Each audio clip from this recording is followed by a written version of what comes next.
Hola, buenos días. Vamos a comenzar las explicaciones del último epígrafe del tema, el primer tema de prevención de riesgos laborales, del epígrafe 5, titulado Riesgos derivados de las condiciones de seguridad. Riesgos derivados son los factores de riesgo laboral o lo que también hemos llamado condiciones de trabajo. Recordemos un poco lo que hemos visto hasta ahora. Hemos identificado qué son las condiciones de trabajo o factores de riesgo laboral como a todas aquellas características que existen en el trabajo que pudieran llegar a tener algún tipo de influencia importante en la generación de riesgos para la seguridad y para la salud de los trabajadores. En la medida en que estas condiciones de trabajo se presentan de una manera inadecuada en el entorno laboral, entonces hablábamos ya de un riesgo laboral en sentido estricto, porque en él existe ya la posibilidad de que se materialice en un daño, en un accidente o en una enfermedad. En este epígrafe lo que vamos a ver son los factores de riesgo, todos los posibles que nos podemos encontrar en un entorno laboral. Digamos que los factores de riesgo laboral fundamentalmente los subdividimos en estas categorías. Condiciones de seguridad, que son, veremos, aquellos factores de riesgo o condiciones de trabajo que pueden derivar en accidentes de trabajo, factores de riesgo medioambiental y factores de riesgo ergonómico y psicosocial. Este es el orden que vamos a seguir. Comenzamos, por lo tanto, con los factores de riesgo o condiciones de seguridad. Son aquellos factores de riesgo que pudieran llegar a originar accidentes laborales. Tradicionalmente se subdividen en tres grandes grupos: los lugares y los equipos de trabajo, el riesgo eléctrico y el riesgo de incendio. Empezando por el principio, por el primero de ellos, los lugares y los equipos de trabajo. Hay que tener en cuenta que los lugares, las edificaciones, las puertas, las escaleras, los equipos, las herramientas, las ventanas, todo aquel lugar donde estamos realizando nuestra labor profesional tiene una potencialidad, tiene un potencial riesgo de que se materialice en algún accidente. De igual manera, en nuestro entorno laboral, el riesgo de incendio y el riesgo eléctrico también existe. Encontramos la reglamentación sobre cómo debe ser el lugar de trabajo en el Real Decreto 486/97, en el cual se determinan de una manera muy prolija, muy precisa, cómo deben ser las zonas de trabajo, cómo deben ser las áreas de descanso, cuánto mide un escalón, cuánto debe ser el pasillo o la distancia que haya entre una máquina y otra, cuánto debe medir una barandilla, de tal manera que a la hora de hacer una evaluación de riesgos, que el lugar de trabajo corresponda y cumpla con estos requerimientos, asegura un entorno de seguridad. ¿Qué puede ocurrir por culpa de los lugares? Pues puede haber caídas al mismo o al distinto nivel, puede desprenderse o derrumbarse algunos materiales por estar mal apilados. Por una mala utilización de las herramientas de trabajo puede haber pinchazos, puede haber cortes, puede haber atrapamientos, puede haber choques y golpes por un suelo que esté resbaladizo o que no esté suficientemente limpio. Se puede contactar con sustancias nocivas si no se tiene un adecuado orden y limpieza. Por lo tanto, el mantenimiento del orden y la limpieza, el mantenimiento adecuado de los equipos y de las herramientas de trabajo, el conocimiento sobre su uso y unas adecuadas instalaciones en términos de edificación facilitan evitar los riesgos laborales.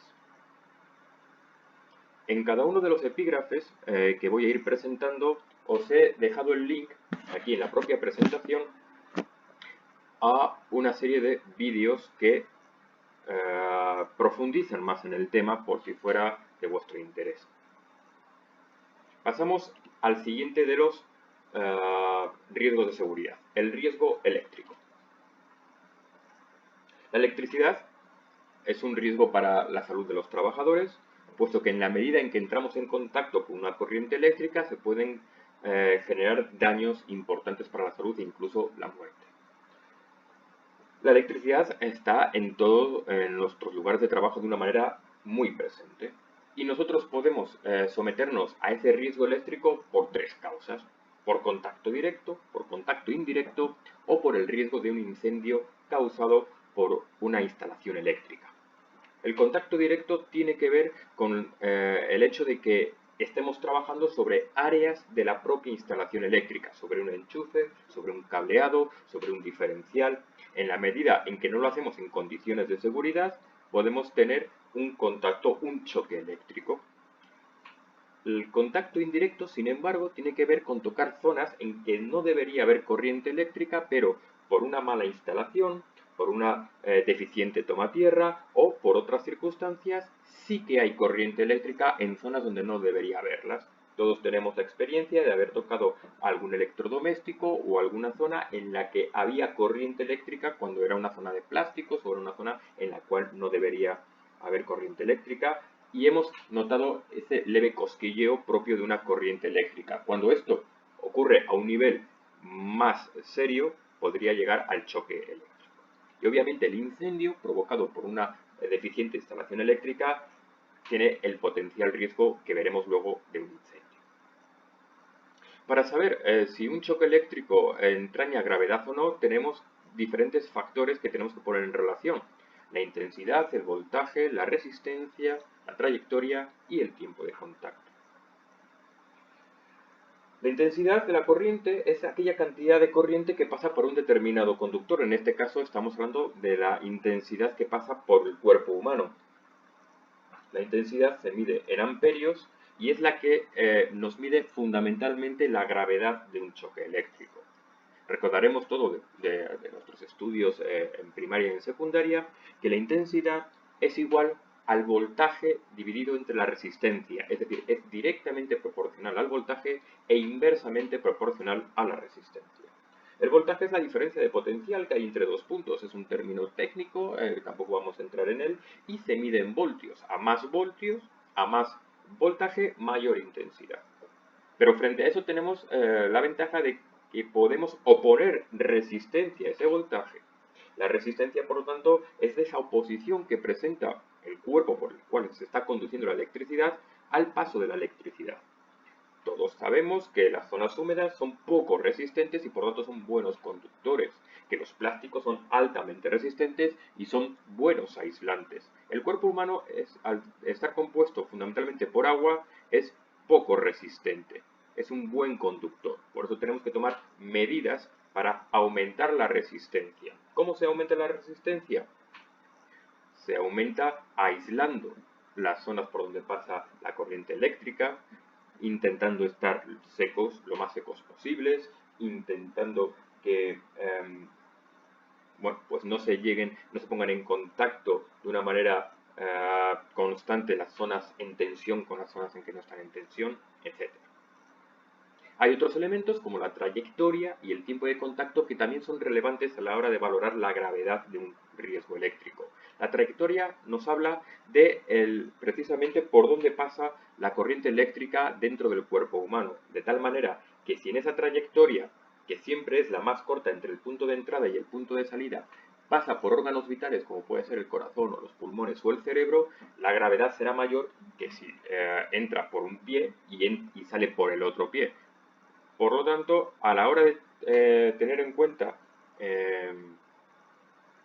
trabajos con electricidad, no es banal el modo en que nosotros trabajamos con esos puntos que pueden estar en tensión, para que en caso de haber un choque eléctrico, la trayectoria no pase por el corazón, por los pulmones o por el cerebro. Finalmente, el tiempo de contacto es muy relevante, puesto que a mayor tiempo de contacto, mayor gravedad. En este caso, el tiempo de contacto queda también muy condicionado por el efecto tetanización, que significa que a determinados niveles de voltaje los músculos se agarrotan, haciendo que el contacto permanezca más de lo que incluso la propia voluntad del trabajador quisiera, porque no se puede soltar de la parte que está en contacto. queréis saber más sobre el riesgo eléctrico, también tenéis el vídeo que os puede aclarar algunos conceptos. Finalmente, y para terminar este primer apartado, tenemos el riesgo de incendio. Obviamente, el riesgo de incendio también es muy importante en la seguridad de los lugares y de los equipos de trabajo. Y el incendio no es otra cosa que una reacción química entre 4 elementos, el llamado tetraedro del fuego: el combustible, el comburente, la energía de activación y la reacción en cadena. Llamamos combustible a la materia que arde, a la madera, al plástico, al carbón, al gas, al petróleo. Ese es el combustible. El comburente es el oxígeno que hay presente en el aire. Sabemos que sin oxígeno no existe incendio, no existe el fuego. Es un elemento fundamental. El comburente es el oxígeno. La energía de activación es ese elemento de calor que prende el fuego. Por lo tanto, el combustible que llega a unas determinadas temperaturas y está en contacto con el comburente, es decir, con el oxígeno, es lo que genera el incendio. No hay incendio, finalmente, si no existe un combustible constante y permanente que pueda alimentar el fuego. Eso es lo que llamamos la reacción en cadena. Lógicamente, los modos de extinguir el fuego son fundamentalmente eliminar de la ecuación algunos de los elementos del tetraedro. Si lo que eliminamos es el comburente, es decir, el oxígeno, estamos sofocando el riesgo de incendio, estamos sofocando el incendio. Como por ejemplo con algunos extintores que fundamentalmente son polvo que puesto encima del fuego fácilmente lo que hace es asfixiar el fuego, elimina el oxígeno. El enfriamiento lo que pretende es reducir la energía de activación. Si estamos diciendo que el combustible se convierte o prende, por decirlo de alguna manera, cuando llega a una determinada temperatura, reducir esa temperatura permite reducir, por lo tanto, el fuego y extinguirlo finalmente. La dilución, por terminar, la dilución actúa sobre el combustible dispersándolo, evitando que pueda ser alimentado, por ejemplo, cubriéndolo de algún producto químico, o generando, evitando la reacción en cadena también con cortafuegos. Las medidas preventivas para que no ocurra un fuego los tenemos bastante claros: mantener el orden y la limpieza y alejar cualquier combustible de fuentes de calor, evitar fumar, apagar cualquier aparato que produzca calor cuando éste no se esté utilizando, mantener en buen estado las instalaciones eléctricas, porque las consecuencias del incendio son pues, la asfixia por la inhalación de vapores, las quemaduras por el humo y por los gases calientes, y sin que sea en el menor de los casos, los choques, atrapamientos, asfixias, empujones y caídas debido al pánico que suele desencadenar un incendio. Finalmente, para terminar con este epígrafe, hay que conocer los 4 tipos de fuego, lo cual es condicionante necesario para saber qué tipo de extinción es el más adecuado. Tenemos los combustibles sólidos, que son los tipos A, los combustibles líquidos, que son los tipos B, como puede ser una sustancia inmamable, como puede ser la gasolina, como puede ser el aceite, los combustibles gaseosos, como puede ser el butano, el gas ciudad, el propano, y luego el nivel D es más extraño de encontrar en ambientes laborales, solo en ambientes laborales muy concretos, como combustibles metálicos o químicos reactivos como el litio, el potasio, el circonio. La mayoría de los extintores son extintores ABC, es decir, sirven tanto para combustibles sólidos como para combustibles líquidos como para combustibles gaseosos. Particularmente hay que tener en cuenta el incendio derivado de un choque o de una instalación eléctrica, que no puede ser enfriado con agua, puesto que generaría, al ser el agua conductor, un mayor problema. Tenemos que utilizar, por lo tanto, métodos de extinción basados en la sofocación. Hemos terminado con este primer epígrafe. En el siguiente vídeo veremos otros epígrafes de este mismo apartado. Un saludo.